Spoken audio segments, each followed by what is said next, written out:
Hey, this is Frank. This is a 2AR-FE 2.4-liter engine by Toyota. Looking at timing cover. In this video, I'm going to be looking at how to put this timing cover back on the engine, and specifically how we apply sealant all along the timing cover. There is a precise specification for applying the sealant that I'm going to show you. And I just want to say a word or two about what I'm doing here. Normally, this procedure is done with the lower oil pan off. Now, I don't have the luxury of taking this oil pan off right now because the engine is resting on it. So what I'm going to do is I'm going to apply some extra sealant right here at the joint. And then when this engine is back in the car, I'm going to take off the oil pan and reseal it. So with that said, let's move on to how we seal up this joint between the timing cover and the engine. So this timing cover is sealed with RTV, and Toyota gives a specification for the thickness of the RTV bead that's required in different spots. And just looking at this, it's enough to make your head spin. So I've taken the liberty of marking this up to make it a little bit simpler to grasp. So basically there are 4 different zones with 4 different bead thickness, and I've indicated them here with different colors. So you can see everywhere that I've marked up in green takes a 3 millimeter thickness. The red areas like here and here, they take 4 millimeters. The black area takes, where is it? The black area right here takes 5 millimeters, and this area in blue takes 6 millimeters. Now, you just gotta ask, how can I be so precise in applying RTV to this precise bead thickness? I'm not a robot. Well, a 3 millimeter is about 1/8 of an inch. 6 millimeter is 1/4. So you gotta just try to judge it between 1/4 and 1/8 of an inch, and that's the best you can do. So of course we begin by cleaning off the timing cover and the engine side flange very thoroughly with brake parts cleaner, and we want to do a good job cleaning this so that we can get a good adhesion between the sealant and the metal. Okay, and this seal does not use any physical gasket. You make a gasket out of FIPG or RTV or whatever, however way you want to refer to it, okay? And the purists will insist on using the Toyota 3-bond, right? But if you just read the manual, it says 3-bond and equivalent. And the purists also believe that the Toyota sealer has some secret ingredient like the bodily fluids of some dead celebrity that makes it seal better.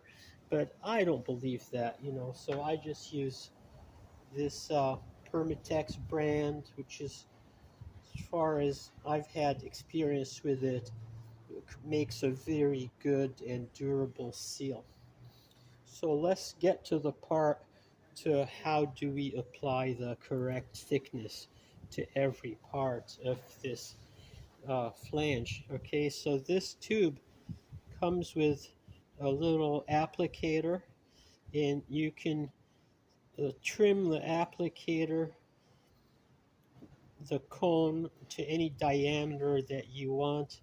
And I've already trimmed this here to a diameter that I think will make my 3 millimeter bead, and I'm going to test that out on a piece of paper. So let's do that.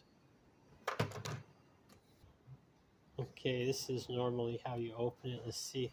Yeah, and it starts to come out right there. So I put the applicator right back on. Okay, and let's see what we get.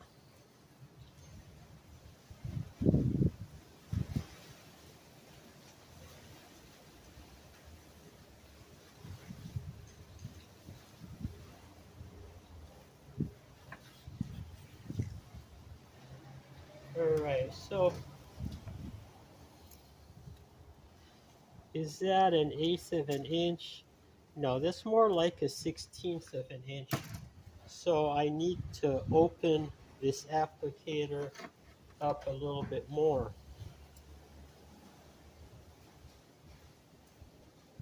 Let's try again.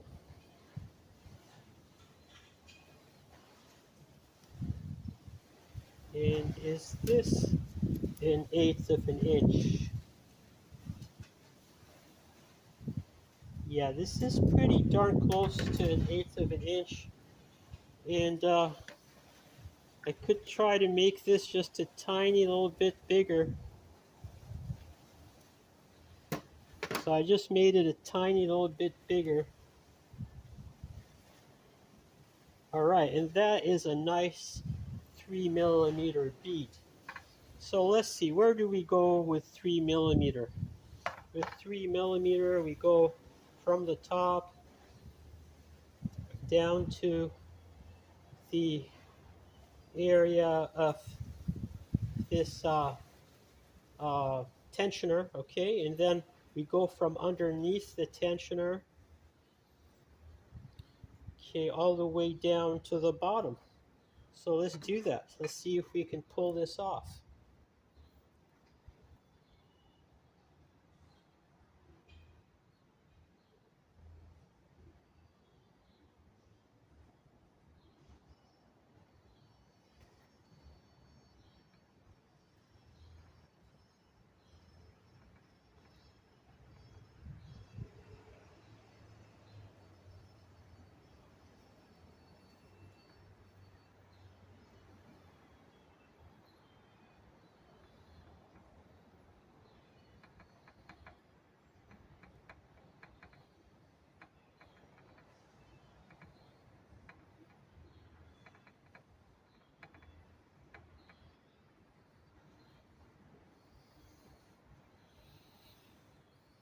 Okay, you need nerves of steel in order to do this.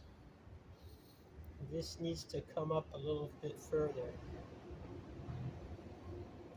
Okay, now the other area that needs an eighth of an inch is the other side, starting from this hole and all the way down to the bottom.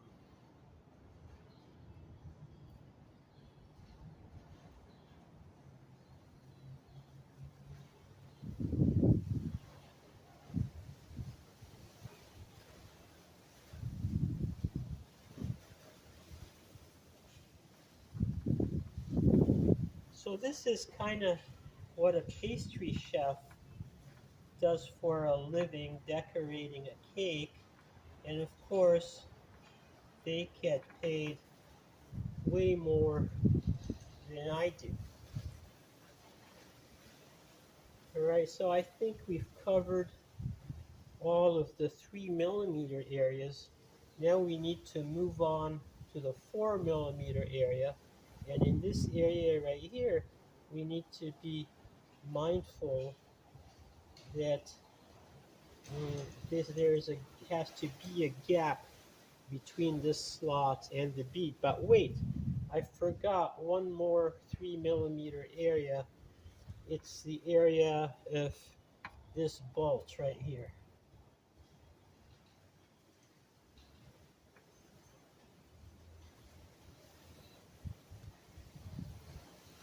Alright, so now we really are done with the 3mm. But we're going to enlarge this just a tiny little bit. And let's see if we can get it to 4mm.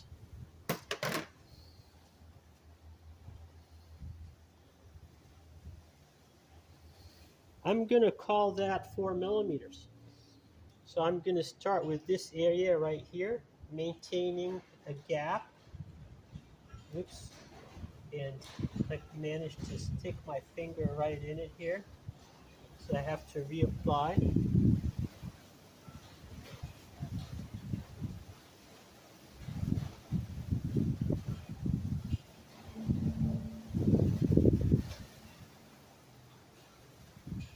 Okay.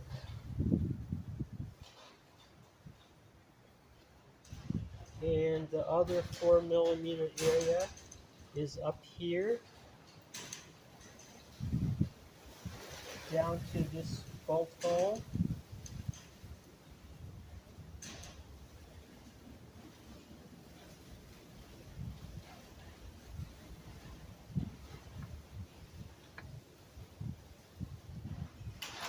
Okay, so that does it. One more right here on this bolt hole for 4 millimeters.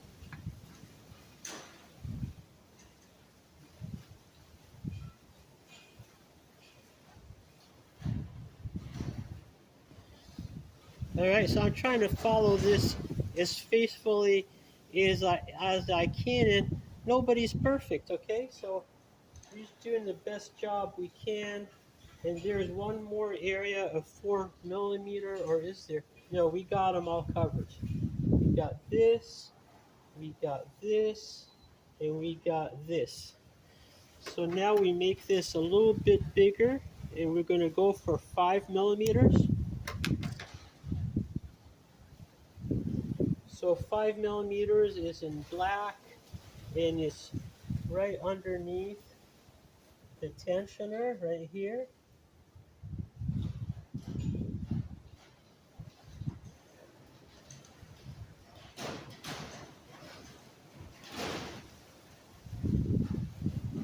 Okay, so that's a little bit of over application, but what can you do? And then finally, we have the 6 millimeter area, which goes from here to here.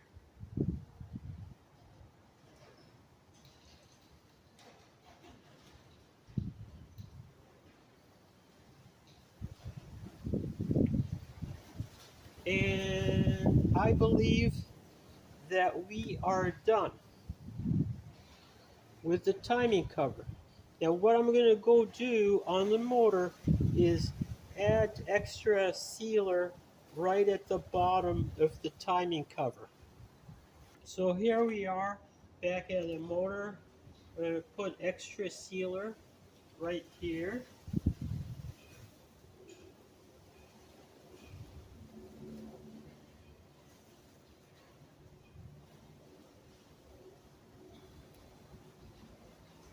And then there's extra sealer that has to go on the joint between the head and the block.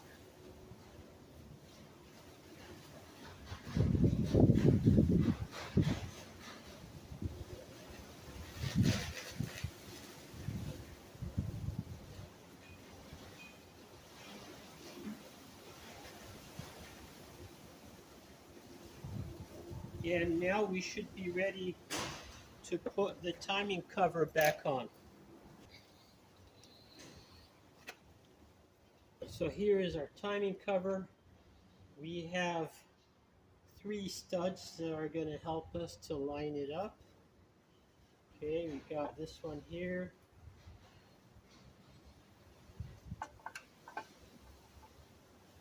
Then we got the 2 top ones. And once it's on these studs,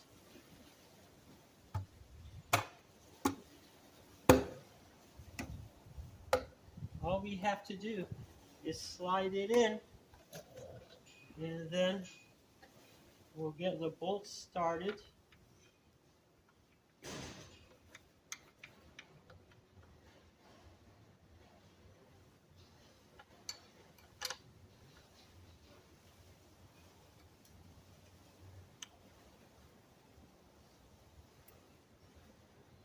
It's pretty clear, fortunately, which bolts go in which holes. You have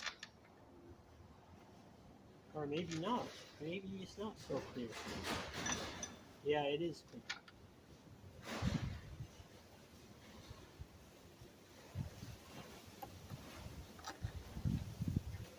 We got all the big bolts in. Now there's all the smaller bolts.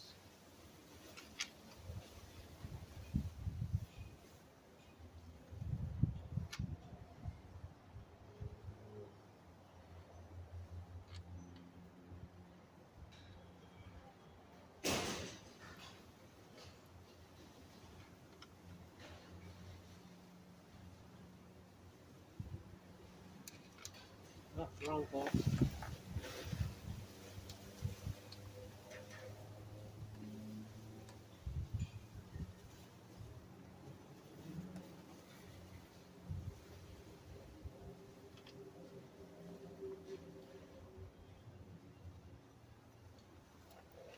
Okay, so we got all the 14mm bolts, and we got all the 12mm bolts.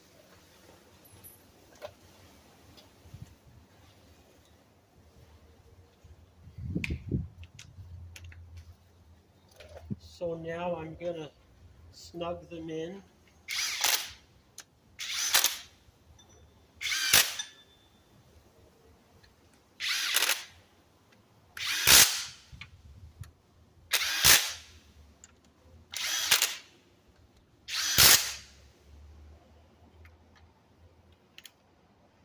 Okay, that did the 12s.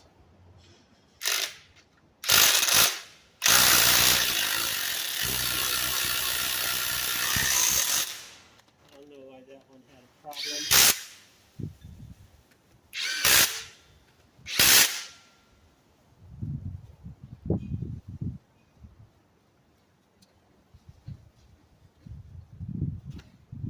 And then we have the two 10mm nuts that go on the studs.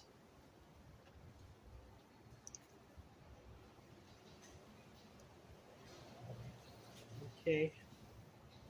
Now there is a torque specification for these that I'm going to show you. And we're going to follow this up with our torque wrench. I'm going to show you the torque specification, and then I'm going to go through and torque each of these bolts to the specified torque using the torque wrench. This is the torque specification for the different sized bolts and nuts. So we're just going to follow this and try to get these all to the right torque. And that's pretty much it. By doing this, we've got the the timing cover sealed onto the engine, and we're done. So thank you for watching.